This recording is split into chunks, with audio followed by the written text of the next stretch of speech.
Chers internautes du Guépard.net, bonjour. C'est avec joie que je reçois M.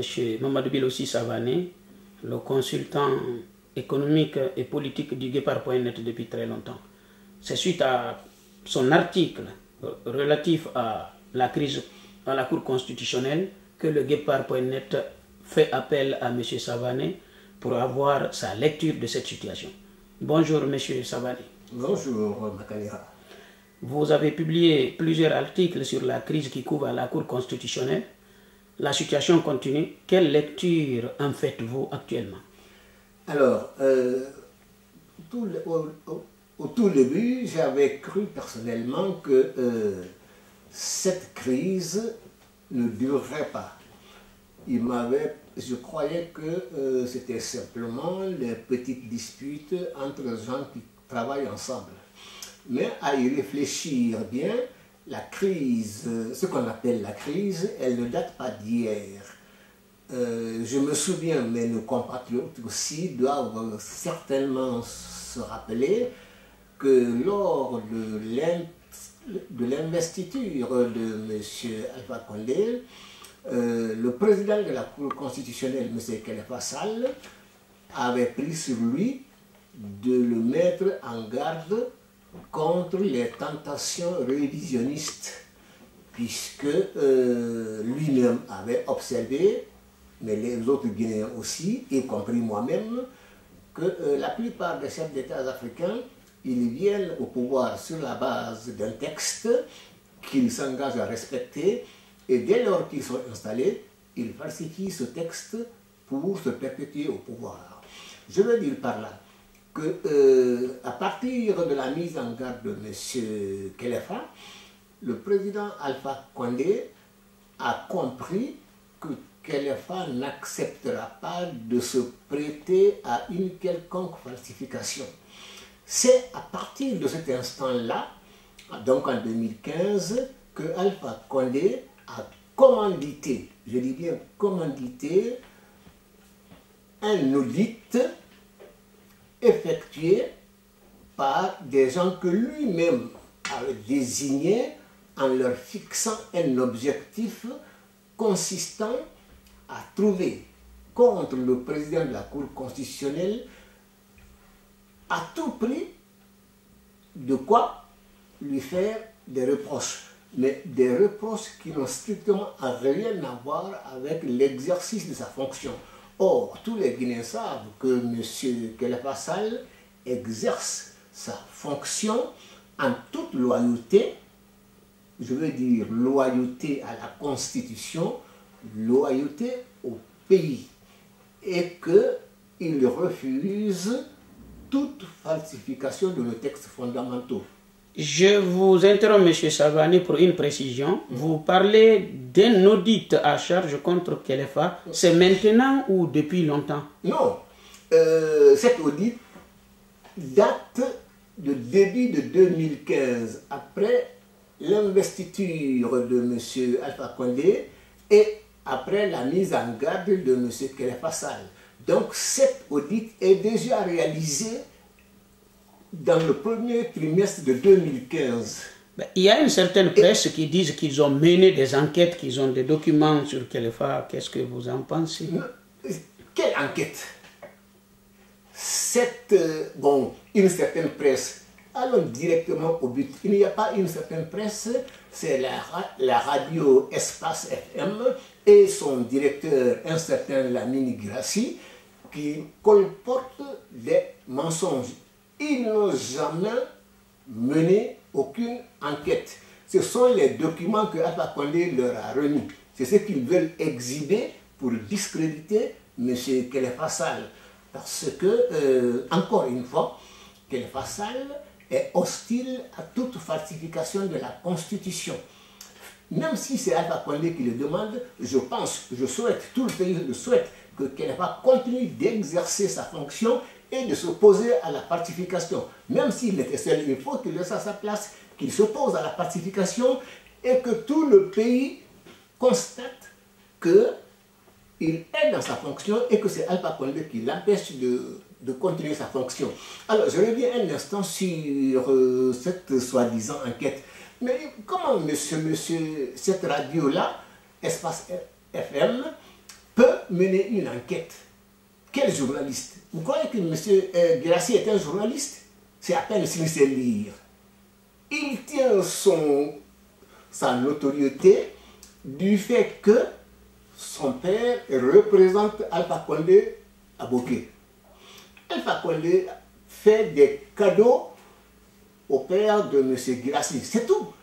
Son père a été nommé au président de la cour de la chambre d'agriculture de Bokeh. Est-ce qu'il peut nous dire ce que produit ce monsieur? Il n'est pas agriculteur. Il était marabout. Cette radio FM n'a mené aucune enquête. L'audit commandé par Alpha Condé lui a été remis à M. Guirassy. C'est ce document que Guirassy exhibe pour discréditer Kelefar. Une question, les Guinéens doivent se demander, l'audit qui a été fait depuis 2015, pourquoi c'est maintenant que ce monsieur Guirassy exhibe ce document comme une enquête? S'il y avait quelque chose contre Kelefar, M. Alpha Condé devrait le sortir. Et d'ailleurs, M. Kelefar n'est pas la seule victime de des manigances de M. Alpha Condé. Souvenez-vous, chaque fois qu'un opposant exprime une idée discordante qui ne plaît pas à Alpha Condé, il saute sur son fauteuil là comme un cabri, audite ici, audite là. Il a fait état d'audit contre les premiers ministres, contre celui-ci, contre celui-là. Qui a vu une seule fois un audit? Il n'y en a pas. Parce que Alpha Condé est un menteur. Parce que Alpha Condé est un pilleur. Il a pillé notre pays et pour empêcher qu'on lui demande des comptes, il fait du chantage à l'audit. Il n'y a rien, aucune enquête, aucune. Alors, comme nous avons fait appel suite à votre article, dans cet article, vous avez demandé à ce que le peuple chasse immédiatement Alpha Condé. Sur quoi fondez-vous cet appel? Alors, effectivement, j'assume totalement mon texte et puisque vous me demandez sur quoi je me fonde, il y a des raisons politiques et des raisons juridiques. Si vous permettez, je vais développer un tout petit peu chacun de ces deux points. Sur le plan politique, quand M. Alpha Condé est arrivé au pouvoir, je ne vais pas parler de la manière dont il est arrivé au pouvoir. Ça peut faire l'objet d'un autre débat, mais quand il est arrivé au pouvoir en 2010, il n'y avait pas de mésentente entre les Guinéens. Il n'y avait pas d'hostilité, par exemple, des Peuls, aux Malinqués, des Malinqués, aux Forestiers, des Forestiers, etc., etc. Il n'y avait même pas cette histoire d'ethnie. Qu'a fait M. Alpha Condé en 2010 pour se faire élire avec l'appui de Tibou Camara? Il invente contre son concurrent, contre l'électorat de son concurrent, c'est le dialogue, une histoire à bras, comme dirait Chirac, une histoire farfelue, d'eau empoisonnée, poison que les Peuls auraient versé dans de l'eau. Comment les Peuls de Conakry peuvent empoisonner une eau que eux-mêmes boivent? Sans vous couper, avant sa mort, M. Jean-Marie Doré, paix à son âme, avait évoqué cette question en disant que c'était un mensonge. Mais curieusement, l'Assemblée nationale existe, la justice existe. Personne n'a interpellé Jean-Marie Doré pour qu'il s'explique et qu'il nous montre les auteurs de ces faits quand même qui ont fait beaucoup de victimes. Oui, alors, je reviendrai sur ce point, mais je vais continuer mon développement. Il y a des raisons politiques. Alpha Condé a créé la division à l'intérieur de notre pays. Il a opposé les Peuls aux Malinqués, les Malinqués aux forestiers, les forestiers aux Soussous, etc., etc. L'une des tâches fondamentales d'un chef d'État, c'est de maintenir la cohésion de sa population. Première trahison de Alpha Condé sur le plan politique. Deuxième problème politique. Alpha Condé a organisé le pillage systématique de notre pays au profit de son fils, de lui-même et de certains de ses associés. L'ensemble du pays est totalement saccagé, délabré, je dis bien délabré. Si vous allez en Basse-Guinée, vous allez en Haute-Guinée, vous avez l'impression qu'il y a eu presque une guerre. Je ne sais pas si vous avez vu les images du Vietnam. Quand les États-Unis bombardaient le Vietnam, c'est exactement la même image que vous aurez si vous visitez la Basse-Guinée, si vous visitez la Guinée forestière, si vous visitez la Haute-Guinée. Boké, c'est ma ville natale. Je suis allé, j'ai eu du mal à reconnaître cette ville. Je ne vous apprends rien. Le climat même a changé. Totalement changé. L'ensemble du pays est saccagé. Mais dans le même temps, Alpha Condé et son fils ont bâti en moins de 8 ans une immense fortune. Certains parlent de 6 milliards de dollars qu'ils ont déposés dans les pays du Golfe. C'était d'abord aux États-Unis, mais apparemment avec l'administration Trump qui n'est pas forcément favorable à certaines gesticulations financières, M. Alpha Condé et son fils auraient transféré une partie de ce qu'ils ont pillé dans les pays du Golfe, à Dubaï. Voilà certaines des raisons politiques pour lesquelles je souhaite qu'il faut chasser Alpha Condé. Sur le plan du droit, je vais revenir à la question de la Cour constitutionnelle. M. Alpha Condé veut rester au pouvoir pour un 3e mandat, et peut-être plus, et si possible, instaurer un système dynastique et alors transférer légalement, entre guillemets, son pouvoir à son fils. Cela s'est fait dans beaucoup de pays, au Togo, au Zaïre, actuelle République démocratique du Congo, etc., etc. Et donc, puisqu'il a ce projet de pouvoir dynastique, il lui faut absolument falsifier la Constitution. Puisqu'il se heurte à une difficulté principale liée à la personnalité de Kéléfa, qu'est-ce qu'il fait? Un coup d'État contre les institutions, un coup d'État contre la Cour constitutionnelle, dont il a la garde. Entendez-moi bien, un président de la République, Alpha Condé, qui a en charge la protection des institutions, organise un coup d'État contre la Cour constitutionnelle qui est pourtant la colonne vertébrale de l'ensemble des institutions. Alors, vous avez un président qui désorganise le pays, qui désorganise la société. Un président qui fait un coup d'État par des commandos que j'ai déjà désignés. Ils sont connus. Le chef commando, c'est un certain Mohamed Lamine Bangoura. Parce qu'il a des intérêts personnels à défendre. Et on peut maintenir à la tête d'un pays un président qui n'a pas respecté son langage, son serment, qui commet un crime contre les institutions qu'il avait pourtant en charge de protéger.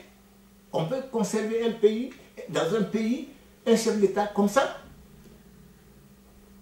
Alors, j'ai envie, parce que là, c'est ce qu'on appelle, je ne suis pas juriste, mais je pense que les juristes ne me contrediront pas, nous sommes dans un système qui opprime. L'oppression, ce n'est pas simplement physique, ce n'est pas simplement parce qu'on vient frapper les gens ou bien on les met en prison.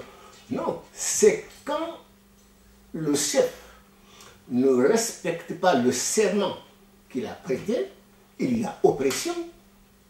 Et s'il y a oppression, le peuple de Guinée, n'importe quel peuple, mais ici on parle de la Guinée, le peuple de Guinée a le droit et même le devoir, s'il est attaché à son pays, de demander immédiatement le départ de M. Alpha Condé. S'il ne s'exécute pas, de le chasser par tous les moyens. Et quand je dis le peuple de Guinée, c'est tout le peuple, y compris l'armée, parce que les militaires font partie du peuple, c'est les enfants du pays. Ah, c'est pourquoi j'avais voulu vous demander, mais peut-être c'est répondu en partie à chaque fois, vous demandez à ce qu'ils soient chassés par l'armée. Bon, il y a certaines personnes, rares personnes qui disent, mais pourquoi l'armée? J'ai voulu vous poser cette question, pourquoi vous appelez à l'armée? Peut-être cette question est répondue. Alors, oui, mais je peux revenir là-dessus un petit peu, puisqu'on demande, bon, effectivement, certains m'ont fait le reproche, ah bon, tu es pour un coup d'État, ah bon, il faut l'armée? Mais il faut être sérieux. Monsieur Alpha Condé a créé une armée parallèle. Je dis bien, il a une armée parallèle. Ils ne sont pas tous habillés en militaire. Certains sont en civil. Ils sont armés. Et vous voulez, j'ai répondu à ses amis, vous voulez que les Guinéens restent les bras croisés parce que nous sommes, comment dire, légalistes. Mais la légalité commence d'abord par respecter les textes fondamentaux. À partir du moment où Alpha s'est déchargé complètement de son serment, il a trahi le pays, il organise le sabotage de l'ensemble des institutions. Pourquoi voulez-vous rester les bras croisés jusqu'à ce qu'il mette le pays à feu et à sang et puis qu'il s'en aille? Parce que lui, il a une base arrière. Si la Guinée vole en éclats, qu'allons-nous faire nous? Nous n'avons pas de base de repli. Notre base de repli, c'est chez nous. Alpha peut aller là où il veut parce qu'il a beaucoup d'argent. Il n'a même pas besoin de passeport. Il suffit d'avoir beaucoup d'argent. L'ensemble de la planète devient ton pays. Nous n'avons pas de milliards. Dans vos écrits, vous êtes aussi soulevé contre le rôle que jouerait M. Albert Bourgi, qui est quand même connu pour être ami des dictateurs selon beaucoup d'Africains. Paraît-il, c'est suite à la rencontre entre M. Bangoura, si je vous avais bien lu, et Albert Bourgi, que ce coup d'État a été réalisé en Guinée. Bon, leur rencontre en France, que pouvez-vous dire sur l'intervention, l'immixtion de M. Albert Bourgi dans les affaires de la Guinée? En ce qui concerne c'est pas seulement de Albert Bourgi, vous devriez employer le terme les Bourgis. Il y a un autre Bourgi, chacun sait ici en France quel rôle il a joué pour torpiller M. Fillon. Et son rôle de porteur de valise au Gabon, entre autres. Il a reconnu lui-même. Il a reconnu lui-même qu'il était porteur de valises et je ne pose même pas la question si toutes les valises arrivaient à leur destinataire. Ça, c'est une parenthèse. Mais effectivement, M. Bangoura, qui est le chef commando, qui a exécuté le coup d'État organisé par Alpha Condé contre la Constitution, avait fait un bref séjour ici en France pour rencontrer M. Bourgi. Parce que M. Bourgi est un avocat de M. Alpha Condé au Sénégal, un certain Touré, et ils ont déjà concocté un texte qu'ils appellent Constitution, et M. Bangoura est venu discuter de cela avec Bourgi. Le problème de M. Alpha Condé, c'est comment faire avaliser ce texte au pays. C'est pour cela qu'il a organisé le coup d'État contre le président de la Cour constitutionnelle. Alors, j'insiste bien sur ce point, je vais revenir là-dessus, puisque M. Alpha Condé a décidé de faire exécuter son coup d'État par son commando, dirigé par un certain Mohamed Lamine Bangoura. Ce commando s'est réuni avec le prétexte que c'est nous qui avons élu Khalifa. Donc, nous lui opposons une motion de défiance. Je ne suis pas juriste, mais je ne suis pas tout à fait sûr que cette notion de défiance fasse partie des textes fondamentaux contre la Cour constitutionnelle. Je ne suis pas sûr. N'existe pas selon les juristes, n'existe pas du tout. Alors, donc, ils disent, bon, nous avons voté pour lui, nous lui enlevons notre confiance. Bien. Mais il faut que l'opposition, l'ensemble de la population guinéenne, pousse cette logique et l'applique effectivement. Le peuple de Guinée ne fait plus confiance à Alpha Condé. L'Assemblée nationale, si elle est l'émanation du peuple, devrait d'abord voter une motion de défiance indiquant que le pays a retiré sa confiance à Alpha Condé et que de ce fait, l'Assemblée nationale exige qu'il parte immédiatement. Et que s'il ne partait pas immédiatement, le peuple, l'ensemble du peuple, y compris l'armée, est fondé à prendre tous les moyens nécessaires pour le chasser de notre pays et lui demander des comptes sur les massacres de Womé, sur les massacres à Labé, sur les massacres à Sigiri, sur les massacres à Kerouané.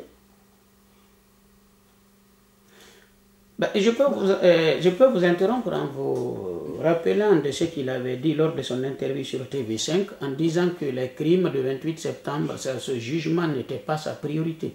Qu'est-ce que vous en pensez? Alors, je peux dire que pour une fois, il a été honnête. Il a été honnête en ce sens que les crimes du 28 septembre 2009, il dit honnêtement qu'il ne peut pas les juger et il ne peut pas les juger. Pour quelle raison? Moi, j'ai une hypothèse qui me paraît tout à fait vraisemblable. C'est Alpha Condé qui a poussé le prétentieux et naïf Dadis afin de commettre l'irréparable qui s'est passé au stade du 28 septembre. La preuve, le jour du massacre, Alpha Condé avait pris son avion, il était parti. Dès le lendemain, on le voyait partout, sur toutes les radios. Oui, ce sont les forestiers, ce sont des criminels, ce sont ces forestiers, c'est des anthropophages, Dadis, et comment il s'appelle l'autre? Pivi? Non, pas Pivi, Pivi, Dadis, Pivi, même Papakoli. Il dit par exemple, Papakoli se vante de manger, de boire le sang humain. La vérité est qu'il y a la main de M. Alpha Condé derrière les massacres du 28 septembre 2009 parce qu'il avait compris que si Dadis était là, il était vraisemblablement éliminé pour de bon. Lui, il ne serait jamais arrivé au pouvoir. Donc, il a cherché par tous les moyens, y compris avec la complicité de Sekouba Konaté, que lui-même finira par trahir. Donc, c'est lui, Alpha Condé, qui est le maître d'œuvre du massacre du stade du 28 septembre 2009. Il ne faut pas se faire d'illusions, c'est lui. Une autre question.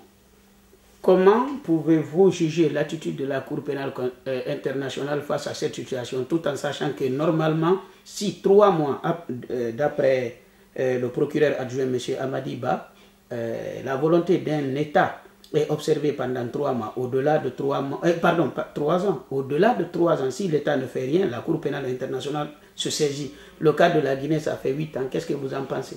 Alors, je ne vais pas parler spécifiquement de la Cour pénale internationale.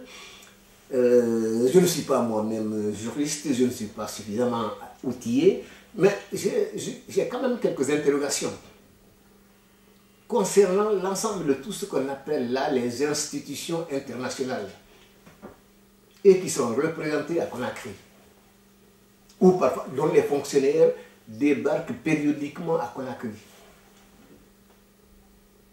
J'observe premièrement quand les pouvoirs politiques, par exemple en Guinée, sont en train de préparer les massacres, ces fonctionnaires internationaux présents à Conakry, ou bien ces missions internationales qui arrivent de temps à autre en Guinée, sont parfaitement au courant avant même la commission des crimes. Ils le savent, ils ne disent rien. Pourquoi? Ben, c'est très facile de dire, ah mais ça c'est... Bon, vous savez, l'Afrique c'est particulier, c'est les Noirs, ils ont le culte du chef. Si on empêche telle personne, ce sera la pagaille, même si déjà le pays est désorganisé par celui qui le soutient.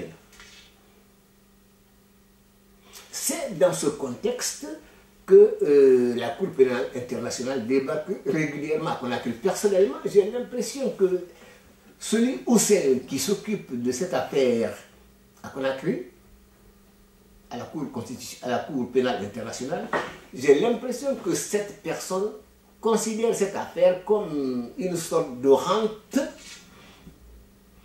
et que chaque fois que la personne a besoin d'argent et peut-être d'autres choses, hop, il soulève, il va y avoir un procès. Combien de fois Mme Bensouda est venue en Guinée?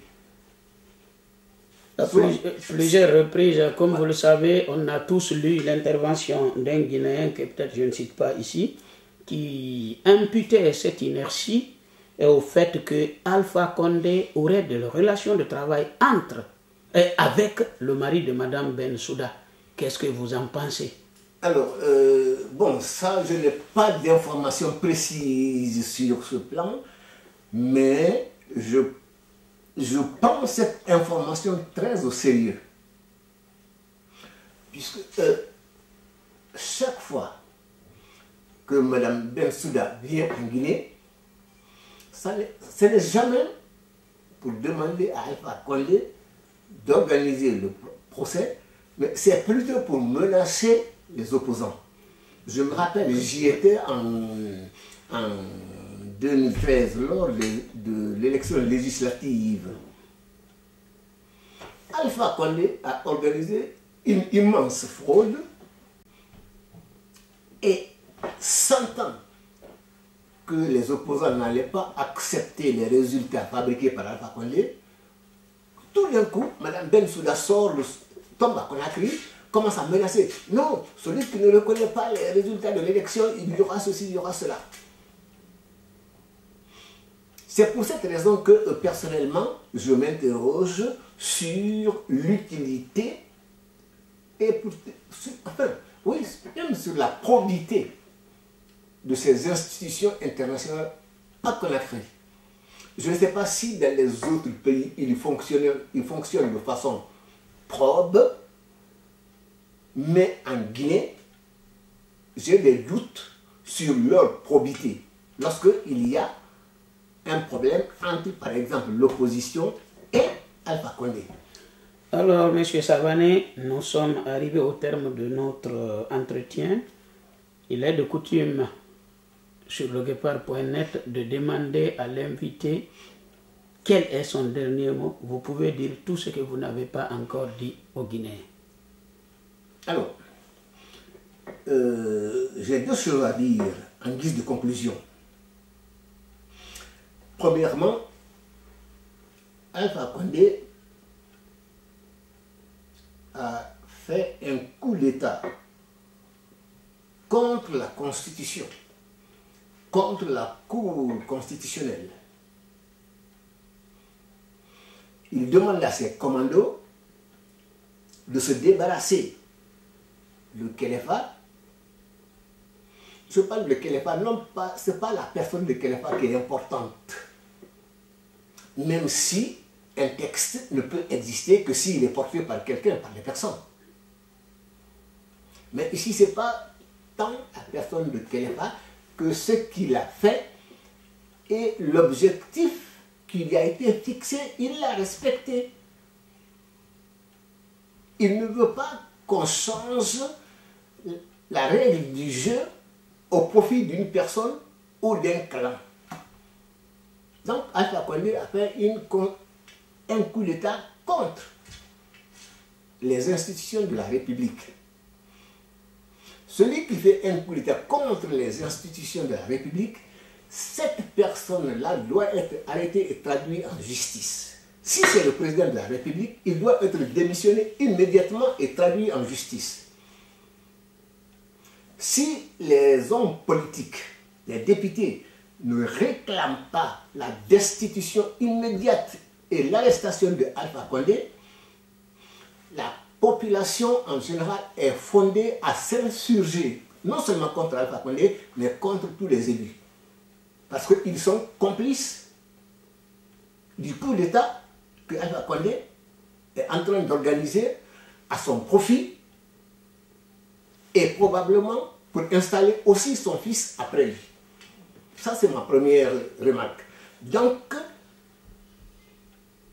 je prône une insurrection généralisée contre Alpha Condé. Quand je dis insurrection, l'armée et la population, c'est ça qu'on appelle le peuple. Parce qu'il n'y a pas le peuple d'un côté et l'armée de l'autre. L'armée est issue du peuple. Si le président saccage le pays, il doit être chassé. Ma deuxième observation, c'est sur le plan économique. Alpha Condé, on ne peut pas citer le nombre de contrats qui sont attribués comme ça de gré à gré. Le dernier en date, c'est le port de Conakry. Chacun sait que le port de Conakry, Alpha Condé l'a cédé à ses amis avec lesquels il est associé, c'est-à-dire la famille proche du président turc. C'est ce que le syndicaliste Cheikh Touré a dit.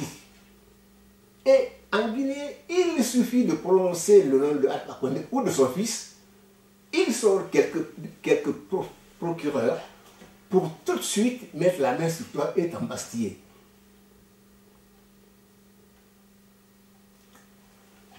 Un pays de cette sorte, qu'est-ce que vous voulez que ce pays puisse faire pour lui-même, a fortiori pour les autres? Donc, je vais revenir, il est devenu indispensable et urgent de s'insurger contre Alpha Condé et contre tous ceux qui tiennent le pouvoir de M. Alpha Condé. Je suis partisan, encore une fois, d'un coup d'État contre Alpha Condé. Et celui qui veut m'interpeller, il peut m'interpeller, même Alpha Condé lui-même. Moi, je suis prêt à débattre de ça devant n'importe qui, ici ou à Conakry.